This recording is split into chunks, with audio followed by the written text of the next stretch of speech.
লক্ষ্য করে দেখুন আমার মুসলমান ইমানদার আল্লাহর গোলাম হযরতে কাব্বাব রাদিয়াল্লাহু তাআলা আনহু যখন ইসলাম ধর্ম গ্রহণ করলেন, আমার বন্ধুগণ সিরাতে ইবনে হিশাম প্রমাণ দেয়, সিরাতে ইবনে হিশাম প্রমাণ দেয় হযরতে কাব্বাব রাদিয়াল্লাহু তাআলা আনহু ঈমান আনার কারণে তার মুনিব বলতেছে, এ কাব্বাব, আমি জানতে পেরেছি, শুনতে পেরেছি তুমি নাকি কালিমা পড়েছ, মুসলমান হয়ে গিয়েছো। মুসলমান হওয়ার কারণে তোমার কি করতে হবে, তোমাকে কি সাজা ভোগ করতে হবে তুমি কি জানো কিনা কাব্বাব, তুমি কি জানো কিনা? হযরতে কাব্বাব রাদিয়াল্লাহু তাআলা আনহু বলেন, আমি জানি না, জানার কোনো প্রয়োজন নাই। এক আল্লাহর উপর ঈমান এনেছি, মুহাম্মদ সাল্লাল্লাহু আলাইহি ওয়াসাল্লামের কাছে কালিমা পড়েছি, এটাই আমি জানি, আর কিছু জানি না। হযরতে কাব্বাব রাদিয়াল্লাহু তাআলা আনহু যখন এই কথা বললেন, সঙ্গে সঙ্গে তার মালিক বলতেছেন, এ কাব্বাব, ঈমান আনার পরিণাম কি হয়ে যাবে রে কাব্বাব, তুমি জানতে পারবা, তুমি বুঝতে পারবা। ঈমান আনার কারণে হযরতে কাব্বাব রাদিয়াল্লাহু তাআলা আনহুকে একটি লোহা গরম করে করে লোহা দিয়ে তার শরীরের ভিতর আঘাত করা হয়েছে। এ মুসলমান ইমানদার, লোহা গরম করে তার শরীরের ভিতর আঘাত করা হয়েছে, লোহা গরম করে তার মাথার ভিতর চেক দেওয়া হয়েছে, তারপরেও কিন্তু দৌলত ঈমান ছাড়া নাই। শুধু তাই নয়, হযরতে কাব্বাব রাদিয়াল্লাহু তাআলা আনহু যখন বড় সুরে আওয়াজে আল্লাহ রাব্বুল আলামিনের নামটা নেয়, আর নেওয়ার কারণে তার জিহ্বার ভিতর দুই দিক দিয়ে কাফের মুশরিকরা চাপ দিয়ে তার জিহ্বা বের করে জিহ্বার ভিতর কাঠার আঘাত করে অনেক বড় বড় জিহ্বার ভিতর গর্ত করে ফেলেছে। তারপরে ওরে মুসলমান, হযরতে কাব্বাব রাদিয়াল্লাহু তাআলা আনহু ঈমান ছাড়ে নাই। আমার বন্ধুগণ, হযরতে ওমর ফারুক রাদিয়াল্লাহু তাআলা আনহুর শাসন আমলে যখন হযরতে ওমর রাদিয়াল্লাহু তাআলা আনহুর সাথে হযরতে কাব্বাব রাদিয়াল্লাহু তাআলা আনহু সাক্ষাৎ হয়ে যায়, হযরত ওমর রাদিয়াল্লাহু তাআলা আনহু বলেন, এ কাব্বাব, তোমার শরীরের অবস্থা এরকম কেন, একটু জানতে চাই রে কাব্বাব, কি কারণে তোমার শরীরের পরিস্থিতি এমন হয়ে গেল, ছিন্ন ভিন্ন হয়ে গেল? হযরত ওমর রাদিয়াল্লাহু তাআলা আনহু যখন এই কথা বললেন, হযরত কাব্বাব রাদিয়াল্লাহু তাআলা আনহু বলেন, হে ভাই ওমর, আপনি কি জানতে চান, আপনি কি শুনতে চান? তাহলে নিজের চোখ দিয়েই দেখো। আমি ইসলাম ধর্ম গ্রহণ করার কারণে ঈমান আনার কারণে কালিমা পড়ে মুসলমান হওয়ার কারণে দুষ্ট কাফের মুশরিকরা আমাকে কি পরিমাণ নির্যাতন করেছে। শরীরের জামাটুকু খুলে যখন দিয়েছে রে মুসলমান, শরীরের জামা খুলে দেওয়ার পর কোমরের ভিতর বড় বড় গর্ত। হযরত ওমর রাদিয়াল্লাহু তাআলা আনহু বলেন, এ কাব্বাব, বুঝতে পারলাম না, কোনদিন এই মক্কার জমিনে, মদিনার জমিনে আমি এরকম যুবক দেখলাম না। তোমার শরীরের ভিতর গোশত কোথায় গেল, কোমরের গোশত কোথায় গেল, কি রে কাব্বাব? হযরতে কাব্বাব রাদিয়াল্লাহু তাআলা আনহু বলেন, হে আমিরুল মুমিনিন, আমি যখন ঈমান এনেছি, ঈমান আনার কারণে উত্তপ্ত আগুনের ভিতর উত্তপ্ত জ্বলন্ত আগুনের ভিতর আংরার ভিতর দিয়ে আমাকে দুইটি হাতের ভিতর বান্ধার পর, দুইটি পায়ের ভিতর বান্ধার পর আগুনের উপর দিয়ে হেসড়ে হেসড়ে আমাকে নেওয়া হয়েছে।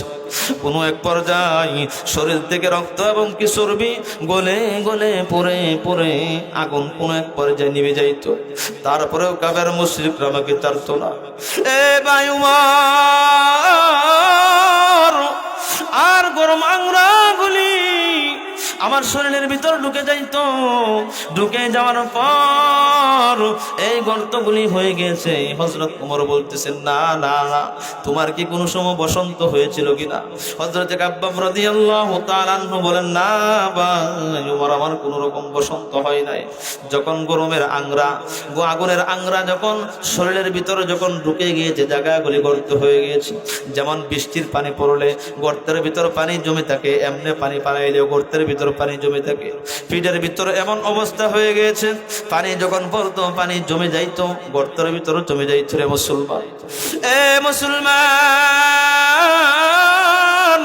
তারপরেও কিন্তু ঈমান ছাড়ে নাই। এ বন্ধুগণ, আল্লাহ রাব্বুল আলামিন পবিত্র কুরআনুল কারীমের ভিতর বলেন, ইন্নাল্লাযীনা আমানু ওয়া আমিলুস সালিহাত কানাত লাহুম জান্নাতুল ফিরদাউসি নুজুলা। আল্লাহ রাব্বুল আলামিন বলেন, নিশ্চয়ই যারা ঈমান আনবে, নেক আমল করবে, আল্লাহ তাআলা ঈমান আনার কারণে, নেক আমল করার কারণে জান্নাতুল ফিরদাউসের মালিক আল্লাহ রাব্বুল আলামিন বানিয়ে দিবেন। হযরতে কাব্বাব রাদিয়াল্লাহু তাআলা আনহু ইসলাম ধর্ম গ্রহণ করলেন। হাদিস শরীফের ভিতর পাওয়া যায়, যখন মুসলমান হইতে শুরু করলো সাহাবায়ে কেরাম, একজন, দুইজন, তিনজন, চারজন, 5-6 জনের পরে ইসলাম ধর্ম গ্রহণ করেছেন। এই জন্য সবচাইতে বেশি নির্যাতিত, নিপীড়িত হইতে হয়েছে। 1 সেকেন্ডের জন্য নিজের জীবনকে উৎসর্গ করে দিয়েছে, নিজের জীবনকে আল্লাহর রাস্তায় বিলীন করে দিয়েছে, নিজের তাজা রক্তকে আল্লাহর রাস্তায় বিলীন করে দিয়ে প্রমাণ করে দিয়েছে দৌলতে ঈমান আল্লাহ রাব্বুল আলামিনের কাছে দামি, আর নিজের জীবন আল্লাহর কাছে দামি নয়। যদি ঈমান থাকে, মাওলা পাকের কাছে আপনি আমার দাম বেড়ে যায়, ঠিক কিনা বলে? মাইমান সিং বয়ান করে মজা আছে কোনো? আপনারা খালি বইয়া থেকে খালি আগ করে ছায়া থাকে, হানা করতে না, সুবহানাল্লাহ আলহামদুলিল্লাহ করতে না, হাসি হুসিও দিয়ে মিয়া, কি অবস্থা! কবর জিয়ারত করতে আইছি নাকি? হ্যাঁ, এই জন্য ভালো লাগে না মাইমান সিং বয়ান। আপনারা খালি বইয়ে থাকেন খেলে সুবহানাল্লাহ আলহামদুলিল্লাহ কইলে গুণ হইব মিয়া? হাসির জায়গায় হাসাও সুন্নত মিয়া, সুবহানাল্লাহর জায়গায় সুবহানাল্লাহ বলা উচিত। মুফতি সাহেব হুজুর আছে, বিশ সাহেব হুজুর আছে, জি গান কি বানায় কইতেছে এগুলি, বানায় কই? এই জন্য রে মুসলমান ভাইরা রে আমার, হযরতে কাব্বাব রাদিয়াল্লাহু তাআলা আনহু প্রমাণ করে দিয়েছেন, ইসলামের জন্য, দ্বীনের জন্য, নিজের ঈমানকে টিকিয়ে রাখার জন্য নিজের জীবনটাকে উৎসর্গ করে দিয়েছে। 1 সেকেন্ডের জন্য কিন্তু বিলীন করে নাই। আল্লাহর দ্বীন প্রতিষ্ঠার জন্য নিজের জীবনকে বিলীন করে দিয়েছে। তারপরেও কিন্তু আমার বন্ধুগণ ঈমান ছাড়া নাই, ঠিক কিনা বলেন? এই জন্য রে মুসলমান, 5 টাকার চার কাছে কিন্তু ঈমান বিক্রি করা যাবে না। অপার দিবে ঈমানদারদেরকে বলবে, লক্ষ লক্ষ টাকার মালিক বানিয়ে দিব, কোটি কোটি টাকার মালিক বানিয়ে দিব, সুন্দর নারীর মালিক বানিয়ে দিব, সুন্দর গাড়ির মালিক বানিয়ে দিব। তারপরেও কিন্তু যারা ঈমানদার, নারীর দিকে তাদের খেয়াল নাই, টাকা পয়সার দিকে তাদের চাহিদা নাই, ইচ্ছা নাই, ঠিক কিনা বলেন? তারা ঈমানের জন্য নিজের তাজা রক্তকে বিলীন করে দেওয়ার জন্য তারা সদা সর্বদাই প্রস্তুত ছিল, ঠিক কিনা বলে? এই জন্য রে মুসলমান ভাইরা রে আমার, হযরতে কাব্বাব রাদিয়াল্লাহু তাআলা আনহু প্রমাণ করে দিয়েছেন, ইসলামের জন্য নিজের তাজা রক্তকে বিলীন করে দিয়েছেন। এই বর্তমান সময়ে এক জাতির উলামায়ে কেরাম রয়েছেন, ইসলামের জন্য, দ্বীনের জন্য, নিজের ঈমানকে টিকিয়ে রাখার জন্য নিজের তাজা রক্তকে বিলীন করে দেয়, ঠিক কিনা বলেন? এই যে আমাদের মাইমান সিংহের দিকে তাকিয়ে দেখুন, একজন জিন্দা ওলি আছেন, হযরতে মাওলানা মুফতি খালেক সাইফুল্লাহ সাদি সাহেব। মাইমান সিংহের উনাকে বলা হয় সিংহ পুরুষ, ঠিক কিনা বলে? যখনই যে জায়গায় আমার আল্লাহকে নিয়ে কটূক্তিমূলক আচরণ করা হয়, যখন আমার রসুলকে নিয়ে কটূক্তিমূলক আচরণ করা হয়, মাইমান সিংহের সিংহ পুরুষ যাকে পরিচিত করা হয়েছে, সারা বিশ্বের ভিতর ওনাকে চিনে। আমাদের আল্লামা খালেক সাইফুল্লাহ সাদি সাহেব যখনই ডাক দেয়, আমরা নারে তাকবীর আল্লাহু আকবার বলে আমরা সাড়া দেওয়ার জন্য প্রস্তুত আছি তো ইনশাআল্লাহ। আমরা কিছুদিন পূর্বে দেখতে পেরেছি, আমার আল্লাহর কোরআনকে নিয়ে কটূক্তিমূলক আচরণ করেছে, আমার নবীকে নিয়ে কটূক্তিমূলক আচরণ করা হয়। এই যে আউল ফাউল বাউল আবুল সরকার নামক এক বেয়াদব নাস্তিক মুরতাদ কুলাঙ্গারের বাচ্চা আল্লাহকে পর্যন্ত সার দেয় নাই, আল্লাহর কি আগাও নাই, মাতাও নাই, এইরকম ভাবে সমালোচনা করেছে। আমার বন্ধুগণ, মুসলমানের শরীরে যতক্ষণ পর্যন্ত বিন্দু থেকে বিন্দু পরিমাণ রক্ত থাকবে, শরীরে শক্তি থাকবে, নিঃশ্বাস থাকবে, ততক্ষণ পর্যন্ত মুসলমান বসে থাকতে পারে না, আল্লাহকে নিয়ে কথা বলবে, মুসলমান বসে থাকবে, এইটা মুসলমানের কোনো জাতই হইতে পারে না। আমার নবীকে নিয়ে কথা বলবে আর আমরা বসে থাকবো, আমরা রাসূলের উম্মতি হইতে পারি না, ঠিক কিনা বলেন? এই জন্য সদা সর্বদাই প্রস্তুত থাকতে হবে। আমার আল্লাহকে নিয়ে যারা কটূক্তি করবে, আমার রসুলকে নিয়ে যারা কটূক্তি করবে, আমরা যদি দরকার হয় আর একটা শাপলা সত্তর কায়েম করব। কবরের ভিতর যদি দরকার হয় কাফনের কাফন বেঁধে আমরা রাজপথে নেমে যাব। ইনশাআল্লাহ রাজি আছি তো? ইনশাআল্লাহ। লিল্লাহি তাকবীর। আল্লাহকে দুইটি হাত তুলে দেখাই, লিল্লাহি তাকবীর। আল্লাহ তুমি কবুল করো, মঞ্জুর করো, সকলেই বলে আমিন। এবার আসুন আমার বন্ধুগণ, ঈমান আনার কারণে আল্লাহ রাব্বুল আলামিন পবিত্র কুরআনুল কারীমের ভিতর বলেন, আমিনু কামা আমানান নাস। ঈমান আনার কারণে হযরতে বেলাল রাদিয়াল্লাহু তাআলা আনহুকে কত নির্যাতিত করা হয়েছে, ঠিক কিনা বলেন? আল্লাহ রাব্বুল আলামিন পবিত্র কুরআনুল কারীমের ভিতর বলেন, والذين آمنوا أشد حبا لله।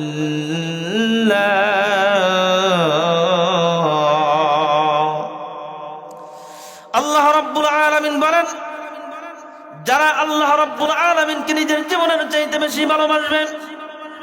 আর এইটার দৃষ্টান্ত স্বরূপ হযরত বেলাল রাদিয়াল্লাহু তাআলা আনহু দেখতে সুন্দর চেহারার অধিকারী ছিলেন না, দেখতে কালো ছিলেন, ঠিক কিনা বলেন?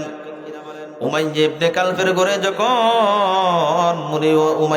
কালফের ঘরে যখন কাজ করতেন কর্মচারী হিসাবে, আল্লাহর পয়গম্বরের কাছে মাঝে মধ্যে এসে যাওয়া করতেন। আসা যাওয়া করার কারণে হযরত বেলাল রাদিয়াল্লাহু তাআলা নূর দিলের ভিতর চিন্তা ঢুকে গেল, আমি কালিমা পড়ব, মুসলমান হয়ে যাব। আমি আল্লাহর পয়গম্বরের কাছে গিয়ে জিজ্ঞাসা করলো, ওগো আল্লাহর নবী, আমি যদি আপনার হাতে হাত রেখে কালিমা পড়ি তাহলে কি আমার মালিকের হুকুম নিতে হবে কিনা? আল্লাহর পয়গম্বর বলেন, না না বেলাল, তোমার মালিকের হুকুম কি কারণে নিবা? ইসলামের ভিতর যেই আসবে, ইসলামের ছায়া তলে যেই আসতে চাইবে, তার কোনো অর্ডার নিতে হবে না, হুকুম নিতে হবে না। আল্লাহর পয়গম্বরের সাহাবী হযরত বেলাল, তার অপরাধটা একমাত্র এইটাই ছিল, সে কেন ঈমান আনলো, সে কেন কালিমা পড়লো। কালিমা পড়ার কারণে, ঈমান আনার কারণে আমার বন্ধুগণ উমাইয়া ইবনে কালব এমন ভাবে নির্যাতন করত, টর্চারিং করত। কখনো উমাইয়া ইবনে কালব নির্যাতন করত, কখনো আবু জাহেল নির্যাতন করত, কখনো মক্কার কাফের দুষ্ট কাফেররা নির্যাতন করত। রব্বুল আমার বন্ধুগণ, কখনো মক্কার কাফের যুবক ছেলেদেরকে লেলিয়ে দেওয়া হয়তো। বেলালকে যেভাবে হোক হয়তো ঈমান ছাড়বে, আর না হয়তো দুনিয়ার জমিন থেকে চিরদিনের জন্য বিদায় হয়ে যাবে। বেলালকে বলতেছে উমাইয়া ইবনে কালব, হে বেলাল, ঈমান আনার কারণে কি হইতে পারে তুমি জানো কিনা? ঈমান এনেছ সমস্যা নাই, কিন্তু ঈমান এনেছ, ঈমান আনার কারণে তোমার দুনিয়ার জমিন থেকে চিরদিনের জন্য চলে যাইতে হবে। হযরত বেলাল রাদিয়াল্লাহু তাআলা আনহু বলেন, কোনো সমস্যা নাই, আমি আল্লাহ রাব্বুল আলামিনের জন্য, দ্বীনের জন্য, ইসলামের জন্য, ইসলামের ছায়া তলে আসার জন্য আমার একটা জীবন কেন, আমি বেলালের যদি 1000 জীবন থাকে তারপরেও আমি আল্লাহর রাস্তায় বিলীন করে দেওয়ার জন্য প্রস্তুত। সুবহানাল্লাহ। এই জন্য মুমিন শাহির মুসলমান হযরত বেলাল রাদিয়াল্লাহু তাআলা আনহুকে দুইটি হাতের ভিতর রশি দিয়ে বাঁধার পর, দুইটি পায়ের ভিতর রশি দিয়ে বাঁধার পর উত্তপ্ত বালু কণার ভিতরে হেসড়ে হেসড়ে গরমের ভিতর নিয়ে যাওয়া হয়তো, কিন্তু দেখা যায় তারপরেও ঈমান ছাড়া নাই। শুধু তাই নয় রে মুসলমান ঈমানদার, কোন এক পর্যায়ে তার বুকের ভিতর পাথর দিয়ে চাপা দেওয়া হয়তো, বিলাল ঈমান ছাড়ো, আর না হয়তো দুনিয়ার জমিন থেকে চিরদিনের জন্য তোমাকে বিদায় করে দিব। আর বেলাল সদা সর্বদাই খালি বলতো আহাদ আহাদ আহাদ। যত তাকে টর্চারিং করা হইতো, যতই তাকে অত্যাচার করা হইতো, আর ততই খালি আহাদ আহাদ বলতে থাকতো। এই জন্য রে মুসলমান, কোন এক পর্যায়ে বলে আমার জীবন চলে যাবে, তাতে কোনো আপত্তি নাই, তাতে কোনো আফসোসের কারণ নাই। আমি বেলালের একটা জীবন তো চলে যাবে, যদি আমি বেলালের 1000 জীবন থাকতো, আমি আল্লাহ আল্লাহ ডেকে যে মজা পাই, আমি আল্লাহ আল্লাহ ডেকে যে শান্তি পাই, আমি আর কোথাও কোনো কিছু করে শান্তি পাই না। এই জন্য রে মুসলমান, আল্লাহর জন্য যারা হয়ে যায়, আল্লাহ রাব্বুল আলামিন তাদের জন্য কিন্তু হয়ে যায়। এই নির্যাতন অত্যাচার দেখার পর আল্লাহর পয়গম্বর বলেন, আমি সংক্ষিপ্ত করে দিচ্ছি, আল্লাহর পয়গম্বর বলেন, হে আবু বকর, আমার বেড়ালকে তুমি এখান থেকে আজাদ করে দাও, এখান থেকে কিনে এই উমাইয়া ইবনে কালফের কাছ থেকে খরিদ করে তুমি কি করে দাও, আজাদ করে দাও, মুক্তি করে দাও। আবু বকর বলেন, হে বেলাল, যখন আপনাকে টর্চারিং করা হয়, নির্যাতন করা হয়, তখন আপনি আহাদ আহাদ শব্দটা আস্তে আস্তে বললেও তো পারেন। হযরত বেলাল বলেন, না না না, আমাকে যখন টর্চারিং করা হয়, আমাকে যখন আঘাত করা হয়, তখন আমি আল্লাহ আল্লাহর নামটা যখন জপি, তামাম পৃথিবীর সমস্ত পাথর দেও যদি আমাকে কষ্ট দেওয়া হয়, তারপরে আমার কাছে কষ্ট মনে হয় না। হযরতে আবু বকর সিদ্দিক রাদিয়াল্লাহু তাআলা আনহু উমাইয়া ইবনে কালফের কাছে কি করে নিল, এখান থেকে কিনে আজাদ করে দিয়েছে। সুবহানাল্লাহ।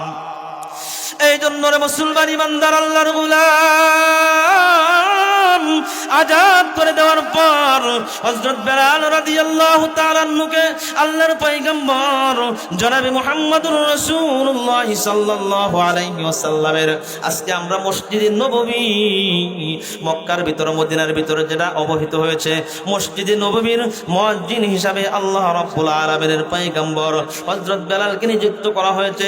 ইসলাম আনার কারণে, ইসলাম ধর্ম গ্রহণ করার কারণে তার জিহ্বা পর্যন্ত পেরেক চাপাই দেওয়া হয়েছে। জিহ্বা কিন্তু কাটু হয়ে গিয়েছে, ঠিক কিনা বলেন? চেহারা সুন্দর নয়, কিন্তু দেখা যায় আল্লাহর দিন গ্রহণ করার কারণে তাকে বিভিন্ন সময় বিভিন্নভাবে নির্যাতন করা হয়েছে, ঠিক কিনা বলেন? এই জন্য রে মুসলমান ইমানদার আল্লাহর গোলাম, ইমানদারের উপর জেল হবে, জুলুম হবে, অত্যাচার হবে, নির্যাতন হবে।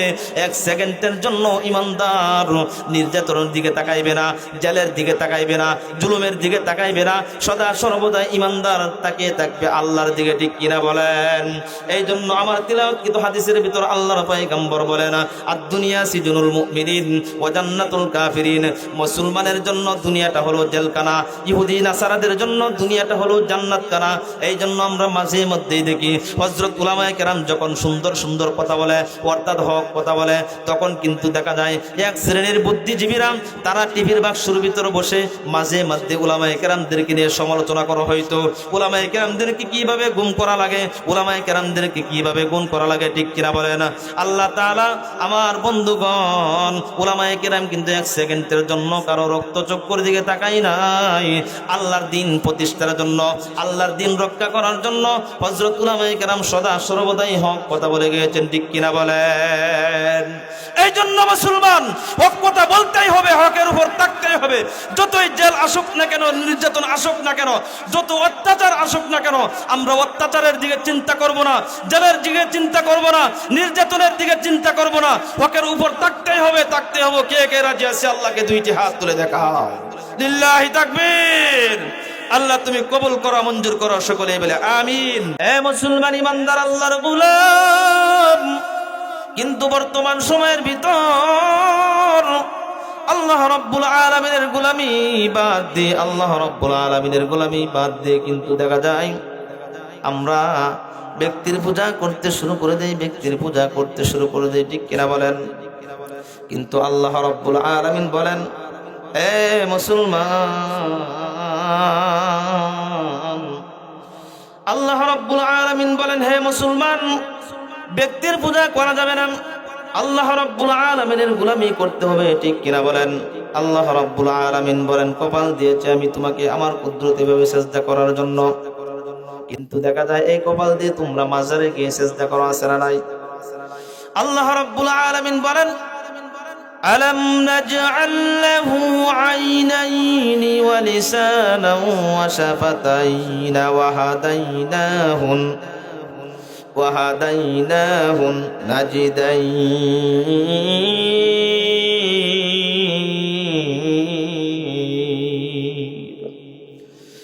আল্লাহ রাব্বুল আলামিন বলেন, আমি কপাল দিয়েছি আমি রব্বুল আলামিনের কুদরতিভাবে সিজদা করার জন্য, আমি দুইটি চক্ষু দিয়েছি আমি রব্বুল আলামিনের পবিত্র কুরআনুল কারীম গুছিয়ে গুছিয়ে পড়ার জন্য, আমি দুই রানের মাঝখানে, আমি দুই ঠোঁটের মাঝখানের দুই একটা নরম জিহ্বা দিয়েছি আমি রব্বুল আলামিনের পবিত্র কুরআনুল কারীম তিলাওয়াত করার জন্য।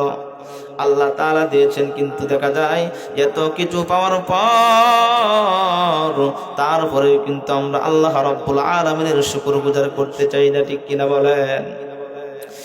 এই জন্য রে মুসলমান ভাইরা রে আমার, আল্লাহ রাব্বুল আলামিন আমার তিলাওয়াতকৃত আয়াতের ভিতর আল্লাহ রাব্বুল আলামিন বলেন, ইন্নাল্লাযীনা আমানু ওয়া আমিলুস সালিহাতি কানাত লাহুম জান্নাতুল ফিরদাউসি নুজুলা। আল্লাহ রাব্বুল আলামিন বলেন, নিশ্চয়ই যারা ঈমান এনেছে, নেক আমল করেছে, আল্লাহ রাব্বুল আলামিন ঈমান আনার কারণে, নেক আমল করার কারণে জান্নাতুল ফিরদাউসের মালিক আল্লাহ রাব্বুল আলামিন বানিয়ে দেন। সুবহানাল্লাহ। এই জন্য রে মুসলমান ঈমানদার, নেক আমল কিভাবে করতে হবে? আল্লাহ রাব্বুল আলামিন অন্যত্র আয়াতের ভিতর আল্লাহ রাব্বুল আলামিন বলেন, আমিনু কামা আমানান নাস। ঈমান আনতে হবে সাহাবায়ে কেরামের ঈমানের মতো ঈমান। সাহাবায়ে কেরাম নিজের জীবনকে উৎসর্গ করে দিয়েছে ঈমান আনার জন্য। এক সেকেন্ডের জন্য, এক মুহূর্তের জন্য নিজের জীবনের মায়া করে নাই, ঠিক কিনা বলেন? এই জন্য রে মুসলমান ঈমানদার আল্লাহর গোলাম, আল্লাহ রাব্বুল আলামিন বলেন, আমিনু কামা আমানান নাস। ঈমান আনো হযরতে সাহাবায়ে কেরামের ঈমানের মতো ঈমান আনো। হযরতে বেলালের ঈমানের মতো ঈমান আনতে হবে। হযরতে কাব্বাব রাদিয়াল্লাহু তাআলা আনহুর ঈমানের মতো ঈমান আনতে হবে। হযরতে আসিয়ার ঈমানের মতো ঈমান আনতে হবে। হযরতে আব্দুল্লাহ ইবনে হুযাইফা রাদিয়াল্লাহু তাআলা আনহুর ঈমানের মতো ঈমান আনতে হবে। যদি আব্দুল্লাহ ইবনে হুযাইফা রাদিয়াল্লাহু তাআলা আনহুর ঈমানের মতো যদি ঈমান আনো, তাহলে দুনিয়ার হায়াতের জিন্দেগি তুমি আমার জন্য সার্থক হয়ে যাবে, ঠিক কিনা বলেন? যতক্ষণ আলোচনা করা হয়েছে, আল্লাহ তাআলা সর্বপ্রথম আমাকে বুঝায় এবং আমল করা তৌফিক দেখ, তারপরে আপনাদেরকে বুঝায় এবং আমল করা তৌফিক দেখ। অন্য কোনো দিন যদি সুযোগ হয় এই এলাকার ভিতর, ইনশাল্লাহ প্রাণ ভরে আলোচনা শোনাবো। আমার আলোচনা করার কথা ছিল এশারের পর, কিন্তু আলোচকরা এখনো রাস্তায় আছে। আলহামদুলিল্লাহ আমারও সহজ হয়েছে, আলোচনা করে আমি চলে যেতে পারবো। আমার জন্য আপনারা দোয়া করবেন তো ইনশাল্লাহ? আমি আপনাদের জন্য দোয়া করি, ইরশাদ হুজুরের কাছে আমি দোয়া চাই।